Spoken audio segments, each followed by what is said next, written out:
中国商务部8号发布公告，宣布自10月11号起，对原产于欧盟的进口相关白兰地实施临时反倾销措施。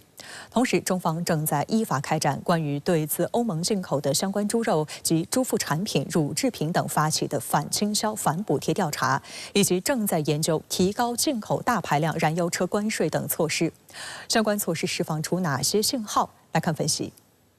今年8月底，商务部裁定原产于欧盟的进口相关白兰地存在倾销。根据最新公告，自2024年10月11号起，进口经营者在进口被调查产品时，需提供比率为30.6%到39.0%不等的保证金。据悉，受影响最大的是2个法国品牌，分别是路威敏轩集团旗下的轩尼诗和人头马，其进口商必须分别支付39.0%和38.1%的保证金，而宝乐利家集团旗下的马爹利的保证金比例最低为30.6%，这些保证金将增加从欧盟进口白兰地的前期成本。分析认为，这些品牌的酒类销售价格将至少上涨20%，销量或将减少20%。值得注意的是，法国白兰地从业者此前多次呼吁中欧协商解决问题。上月中旬，法国西南部干邑产区的约800名人士和100辆拖拉机举行示威，要求法国政府将干邑白兰地作为优先事项，并呼吁要求欧盟推迟对中国电动汽车征收关税进行投票。但令他们相当失望的是，法国在本月4号欧盟的相关投票中投下了赞成票。有干邑白兰地行业协会表示，这意味着法国政府牺牲了他们的利益。法国媒体担心，目前中方的临时反倾销措施仅为征收保证金，未来不排除升级，这或将导致法国白兰地被中国消费者抛弃。干邑白兰地是法国葡萄酒行业的重要组成部分，拥有4400家农场、120位专业蒸馏师和270家贸易公司，提供了1.5万个直接工作岗位和约7万个间接岗位。而中国市场占其出口的1/4，是多个知名品牌的最大海外市场。实际上，在极端天气频发和国际贸易争端不断的情况下，法国白兰地产业目前状况堪忧，去年销量同比下滑22%，而中国市场此前仅下滑10%。在中方措施宣布后，宝乐利家股价下跌4.2%，人头马君度股价下跌8.7%，轩尼诗的所有者路威敏轩股价下跌4.9%。值得一提的是，中国在8月底曾宣布暂缓该措施，当时消息公布后，法国酒商的股价迅速回弹，出现2位数的上涨。中国对欧盟的白兰地进口近年来呈现迅速上升的这样一个趋势。我们可以看到2023年中国的白兰地进口额是17.5亿美元，那么我们从欧盟进口的白兰地基本上全部来自法国，所以呢，这次对欧盟白兰地的反倾销调查会对法国的白兰地企业产生很大的影响。同一天，商务部发言人还表示，关于对自欧盟进口的相关猪肉及猪副产品、乳制品等发起的反倾销、反补贴调查，目前中方正在依法开展调查，将充分保障各利害关系方权利，并根据调查结果作出客观公正裁决。同时，中方正在研究提高进口大排量燃油车关税等措施，中方将采取一切必要措施，坚定维护中国产业和企业正当权益。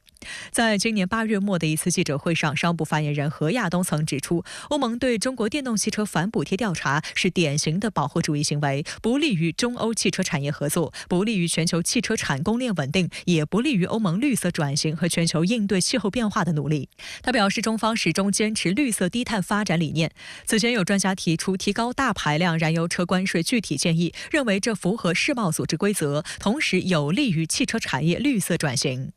那么目前我们看到新一任的欧盟委员会对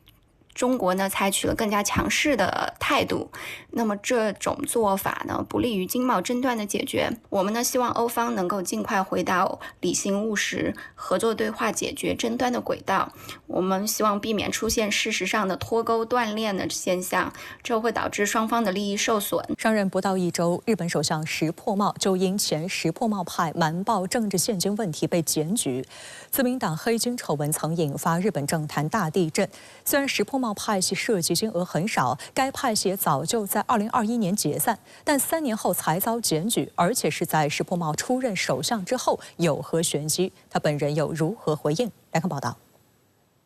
日本首相石破茂7号在官邸接受媒体采访时承认，确实存在相关问题，但属于事务性失误，今后将避免类似情况发生。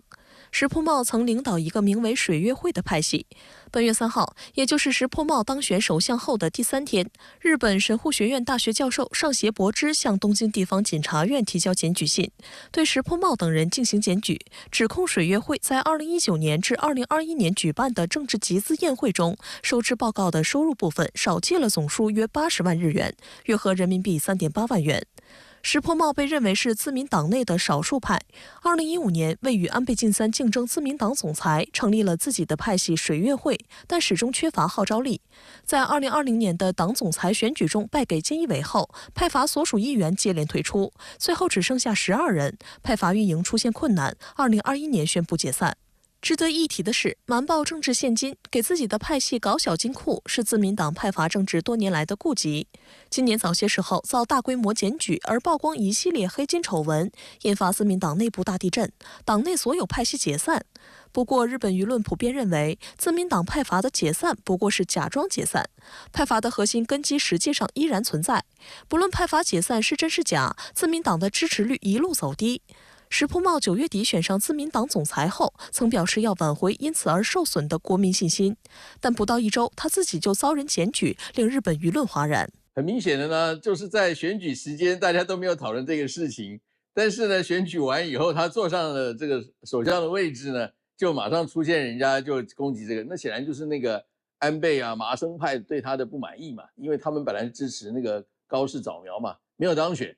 最新的调查显示，石破茂内阁支持率为50.7%，为2002年以来最低的新任首相，低于2021年岸田内阁新成立时的55.7%，也低于菅义伟内阁当时的66.4%。一位匿名的日本前内阁部长认为，如果自民党在接下来的众议院选举中失去多数席位，石破茂则可能会被迫辞职。石破茂面临的棘手问题主要有3点。除了自民党内部问题和劳动力减少的问题，民众更关注的是经济民生问题。例如，近期日本遭遇持续性米荒，哪里可以买到大米已成为日本多地民众热议的话题。一些政治人物将其归咎于外国游客大举涌入观光，吃光了日本的米，令民众感到匪夷所思。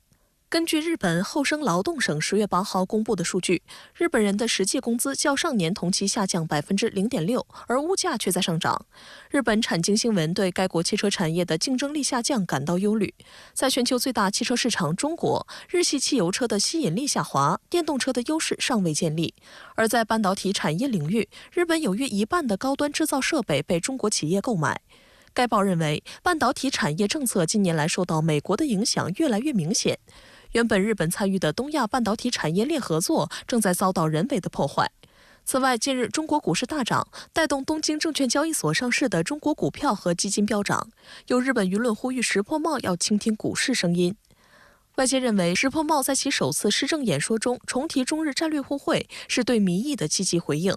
海关数据显示，中国是日本最大贸易伙伴、第2大出口对象国和最大进口来源国，且两国贸易实现了基本平衡，显示互补性很强。2023年，中日贸易总额3180亿美元，其中中国出口额1575.2亿美元，进口额1604.7亿美元。因为日本要真正解决它经济困境还是不可避免要跟中国要强化经贸的互动，这是世界的这个第2跟第4大经济体嘛，之间就在这个同个区域嘛，所以说他既然强调稳定而且不是他两国的稳定，他是说这个区域的稳定嘛，来讲的话，经济就变成一个很重要的部分。石破茂的对华态度颇为复杂。自2002年出任日本防卫相以来，石破茂从未参拜过靖国神社，还主张把甲级战犯从靖国神社中移出来。石破茂还曾指出，中日两国应建立相互理解、相互帮助的合作体系，承认历史问题对中日关系的重要影响，还认为日方需要对过往向中国道歉。然而，石破茂在选举之前突然窜访台湾地区，与赖清德等人会面。有观察指出，虽然他的这一举动给选举做政治秀的意味很强，但对中日关系的伤害不可忽视。有分析认为，相较于右翼保守色彩浓厚的高市早苗等人，石破茂是一位相对稳健的政治家，几乎不太可能在中日敏感问题上采取过于极端挑衅的做法。如果他能推动双方在经贸领域的深化合作，将促进中日关系进一步回暖。值得注意的是，担任过日本防卫厅长官、防卫大臣的石破茂近期鼓吹建立所谓亚洲版北约。美国智库机构史汀生中心认为，这一构想在战略上是不明智的。大多数地区国家并不希望在中美之间选边站，石破茂的主张只会适得其反。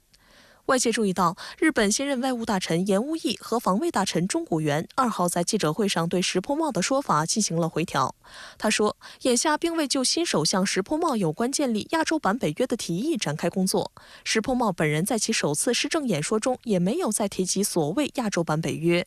我觉得他是要跟中国改善关系，这样日本才能够有